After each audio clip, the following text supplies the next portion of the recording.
حضرت امام شافعی فرماتے ہیں میرے علاقے کا ایک نوجوان تھا، عالم فاضل نہیں تھا پر نیک بڑا تھا، میرے ساتھ حج کرنے آ گیا اور مجھے وہاں جا کے پتا چلا وہ بھی آیا ہوا ہے۔ فرماتے ہیں وہ حج میں بڑی کوشش کرتا اس سے ملنے کی، تو کہتا حضور کیا حج میں باتیں کرنی، رب رب نہ کریں۔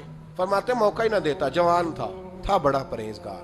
فرماتے ہیں وہ جب بھی دعا کے لیے ہاتھ اٹھاتا تو کہتا یا اللہ مجھے قبر میں بھی نماز کی اور قرآن کی توفیق دینا۔ ایک دن نا وہ حتیم کے پاس بیٹھ کے قرآن پاک پڑھ رہا تھا، میں 2-3 دفعہ گزرا تو پڑھ ہی رہا تھا، میں نے کہا آج قابو آ گیا ہے۔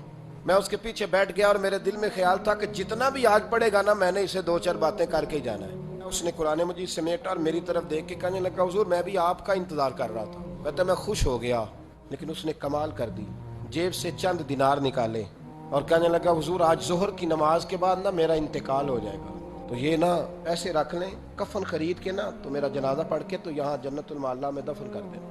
امام صاحب کہتے ہیں میں اگلے لفظ کہنے لگا تھا کہ مجھ پہ سختہ آ گیا، کہنے لگا حضور مہربانی کر دیں کہ آپ میرے علاقے کے ہیں۔ میں چپ کر گیا۔ ظہر کی نماز میں نے دوبارہ اس جگہ پڑھی تو میرے ساتھ صف میں موجود تھا، فرض بھی اکٹھے پڑھے، سنتیں بھی اکٹھی پڑھی، نفل پڑھ کے جب میں نے توجہ کی تو وہ زمین پہ لیٹا ہوا تھا۔ آپ فرماتے ہیں میں نے غسل دیا، کفن دیا، دفن کر دیا۔ کئی سالوں کے بعد میں دوبارہ آیا، اسی جنت المعلا میں مجھے ایک اور جنازہ پڑھنے کا موقع ملا۔ میرے دل میں ہمیشہ خیال آتا تھا کہ وہ تو کہتا تھا یا اللہ قبر میں بھی قرآن کی توفیق دینا، تو یا اللہ مجھے دکھا وہاں پڑھتا ہے کہ نہیں پڑھتا۔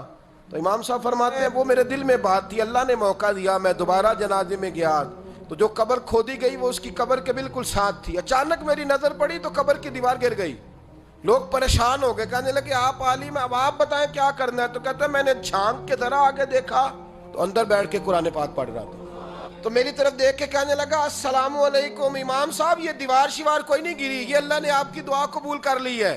آپ کو پتہ چل گیا نا رب نے مجھے قبر میں بھی قرآن پڑھنے کی توفیق عطا فرمائی۔ بھائی قرآن پاک سے دلچسپی، شوق پیدا کریں، ذوق۔